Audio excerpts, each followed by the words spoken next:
This is a beef Wellington in Minecraft, one of the many gourmet food in real life, and it's definitely better than these Minecraft food. I mean, a steak that looks like this? Come on. So if you want to improve your food experience in Minecraft, you're gonna need these 5 mods I'm about to showcase. But before that, feel free to subscribe. It's free and it means a lot to me. Alright, first, the mod that adds the beef Wellington. You're gonna actually need 2 mods for this. The Let's Do Vinery mod with the add-on for it, the Let's Do Candlelight mod. Alright, to make a dish like the beef Wellington, it's not gonna be easy, so get ready for a ride. First, you're gonna need a few bottles of wine that can be made by crushing some cherries with your feet. I know that sounds gross, but that's actually how you make wine back in the days. Then you want to mix that wine with sugar and tomato in a pot to make a tomato soup. Now put that tomato soup aside, because you're gonna want to use it later. And grab another bottle of wine, make some butter out of milk, cook the cow from your mom's farm to make a cooked beef. Now remember the tomato soup I cooked earlier? Mixing that with the cooked beef will give us a bolognese. Now it's time for the pastry, which is simple because it's just wheat and water.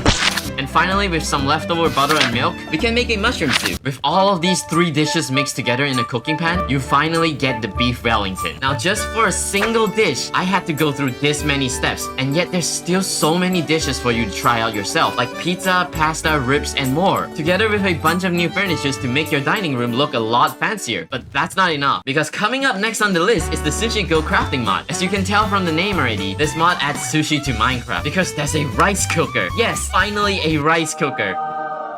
This mod adds food like avocados, a chopping board, and tuna, because what's sushi without tuna? And in order to make a sushi like this one, you're gonna need a roller, which is something you see in like every sushi restaurant out there. You chop up the avocados you picked, fill up the tuna, get some rice and some seaweed, and you're ready to roll up the sushi. Oh, and if you're broke, just get some rice and seaweed, and you get yourself a simple rice ball. Alright, speaking of sushi, Minecraft definitely needs more fish dishes, which brings us to the Fish of Thieves mod. This mod adds the fishes from the game Sea of Thieves, which brings new variety to the ocean life, and more fish to be cooked instead of just cods and salmons. It's even more fun when you know the lore of each of these fishes too. And if you're a big fan of a certain fish, you can catch it with a bucket just like how you would catch tropical fishes and display it on a golden fish plaque. Or this cheap looking one if you don't got the resources. Next we have the mod Culinary. This mod is another mod that adds a ton of new food items to the game. One of the features that I really like in this mod is that you can pour milk in the cauldron. Finally, I can swim in milk. Letting this milk to sit for a while will turn it into cheese, which then can be collected and be crafted into a cheeseville, which can be placed like a cake. This mod also adds a couple of other cool foods like marshmallows that you can put on a stick and enjoy it through a campfire. You might not want to cook it for too long because just like in real life, you end up with a burned black marshmallow. And this mod also adds more variants of pie. Since there's only the pumpkin pie and vanilla, this mod adds a dark chocolate pie, a milk chocolate pie, and a white chocolate pie, together with sweet berry pies and apple pies, with simple recipes like the pumpkin pie, which really makes sense because there's apples and sweet berries in vanilla Minecraft already. Alright, next is a mod that I personally had a lot of fun with. It's the Sandwichable mod. With this mod, it adds a toaster, pickle jars to pickle cucumbers, and even a device to extract salt. It's crazy, but what's really crazy is that this mod allows us to be able to literally make any sandwich we want, using the chopping board to slice up almost anything you want like bread, vegetables, or meat. Or you could just skip the chopping board and put the entire steak on your sandwich. You can make any type of sandwiches you like. Really, the only limit here is your imagination or the sky.